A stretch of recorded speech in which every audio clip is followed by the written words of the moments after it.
Supreme कोर्टात आज असा युक्तिवाद झाला ज्यामुळे धनुष्यबाण पुन्हा उद्धव ठाकरे यांच्याकडे जाणार का?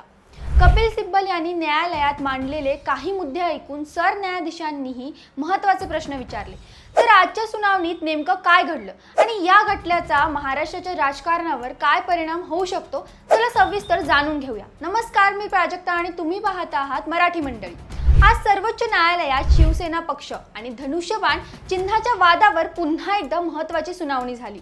30 जून आणि 4 ऑगस्ट नंतर आज झालेल्या सुनावणीत उद्धव ठाकरे गटाचे ज्येष्ठ वकील कपिल सिब्बल यांनी न्यायालयात जोरदार युक्तिवाद केला। त्यांनी केवळ कायदेशीर मुद्देच मांडले नाही, तर 2022 मध्ये शिवसेनेत घडलेल्या प्रत्येक घटनेचा क्रमवार आढावाही न्यायालयासमोर ठेवला।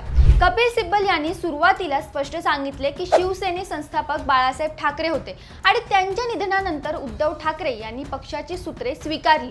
पक्ष घटनेनुसार उद्धव ठाकरे यांनी उपनेत्यांच्या नियुक्त्या केल्या, त्यामध्ये एकनाथ शिंदे यांचाही समावेश होता। या सर्व नियुक्त्यांची माहिती नियमानुसार निवडणूक आयोगाला देण्यात आली होती। विशेष म्हणजे त्या नियुक्त्यांवर अनेक वर्ष कोणाचाही आक्षेप नव्हता। त्यानंतर सिब्बल यांनी न्यायालयात सांगितलं की 2014 ते 2019 आणि त्यानंतरही एकनाथ शिंदे यांनी उद्धव ठाकरे यांच्या नेतृत्वाखालीच काम केले। त्यांनी कधीही 2013 किंवा 2018 ची पक्ष घटना अवैध असल्याचं सांगितलं नव्हतं व असा दावाही केला नव्हता। मग अनेक वर्षांनी निवडणूक आयोग तीच पक्ष घटना मान्य नाही असे कसे म्हणू शकते, असा थेट सवाल त्यांनी उपस्थित केला। याच वेळी सरन्यायाधीश सूर्यकांत यांनीही महत्त्वाचा प्रश्न विचारला। त्यांनी विचारले की 2013 मध्ये पक्ष घटनेतील कलम 11 निवडणूक आयोगाला कळवण्यात आले होते का? तसेच त्या कागदपत्रावरील स्वाक्षरीची पुष्टी करण्यात येईल का? या प्रश्नावर सिब्बल यांनी सांगितले की सर्व प्रक्रिया नियमानुसार पार पडली होती आणि त्याच पक्ष घटनेच्या आधारे पुढील सर्व निवडणुका घेण्यात आल्या होत्या। यानंतर सिब्बल यांनी 2019च्या लोकसभा निवडणुकीचा उल्लेख केला।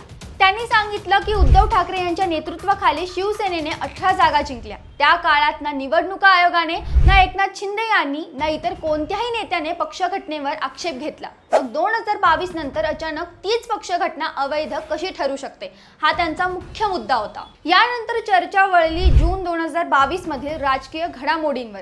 सिब्बल यांनी न्यायालयाला सांगितले की विधान परिषद निवडणुकीनंतर काही आमदारांनी पक्षविरोधी मतदान केले आणि त्यानंतर एकनाथ शिंदे यांच्यासह आमदारांचा गट आधी सुरतला आणि नंतर गुवाहाटीला गेला।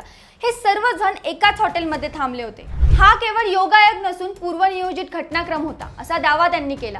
त्यानंतर उद्धव ठाकरे यांनी पक्षाची बैठक बोलावून एकनाथ शिंदे यांना विधिमंडळ गटनेते पदावरून हटवले आणि त्यांच्या जागी अजय चौधरी यांची नियुक्ती केली। हा निर्णय उपसभापतींकडे पाठवण्यात आला आणि त्यांनाही मान्यता देण्यात आली, असे सिब्बल यांनी न्यायालयात स्पष्ट केले। यावेळी न्यायमूर्ती जे बागजी यांनी विचारले की या निर्णयावर विधिमंडळ पक्षाच्या सदस्यांच्या स्वाक्षऱ्या आहेत का?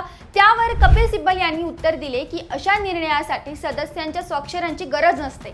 हा अधिकार पक्षप्रमुखांकडे असतो आणि बैठकीची उपस्थिती नोंद त्यासाठी पुरेशी असते। न्यायमूर्ती मोहना यांनीही सुभाष देसाई प्रकरणातील घटनापीठाच्या निर्णयाचा उल्लेख करत या प्रक्रियेचा संदर्भ दिला। यानंतर सिब्बल यांनी आणखी गंभीर दावा केला। त्यांनी सांगितले की 22 जून रोजी पुन्हा बैठक बोलवण्यात आली होती आणि गैरहजर राहिल्यास 10व्या अनुसूचीनुसार कारवाई होईल अशी नोटीसही देण्यात आली होती। मात्र संबंधित आमदार बैठकीला आले नाहीत आणि त्यांनी पक्षाच्या मुख्य प्रतोद सुनील प्रभू यांचाही अधिकार नाकारला। त्यामुळे त्यांच्या विरोधात अपात्रतेची प्रक्रिया सुरू करण्यात आली।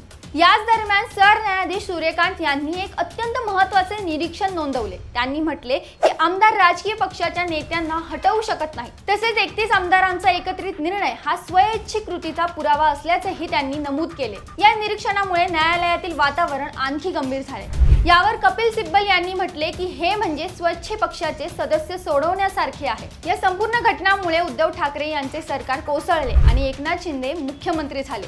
त्यामुळे हा केवळ एका पक्षाचा वाद नसून देशातील लोकशाही आणि पक्ष व्यवस्थेशी संबंधित अत्यंत महत्त्वाचा प्रश्न आहे, असे त्यांनी न्यायालयासमोर मांडले। आता या प्रकरणातील पुढील सुनावण्यांमध्ये शिंदे गटाचा युक्तिवाद आणि त्यानंतर सर्वोच्च न्यायालयाचा अंतिम निर्णय अत्यंत महत्त्वाचा ठरणार आहे।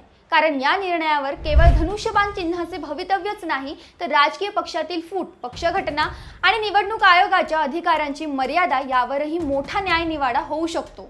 आता सर्वांच्या नजरा सर्वोच्च न्यायालयाच्या अंतिम निर्णयाकडे लागल्या आहेत। हा निर्णय उद्धव ठाकरे गटाच्या बाजूने जाईल की एकनाथ शिंदे गटाचा विजय कायम राहील हे येत्या सुनावण्यानंतर स्पष्ट होणार आहे। महाराष्ट्राच्या राजकारणाला पुन्हा एकदा कलाटणी देणाऱ्या या प्रकरणावर आम्ही तुम्हाला प्रत्येक अपडेट देत राहू। त्यामुळे व्हिडिओ आवडला असेल तर लाईक करा, चॅनलला सबस्क्राईब करा आणि तुमचं मत कमेंटमध्ये नक्की सांगा। धन्यवाद।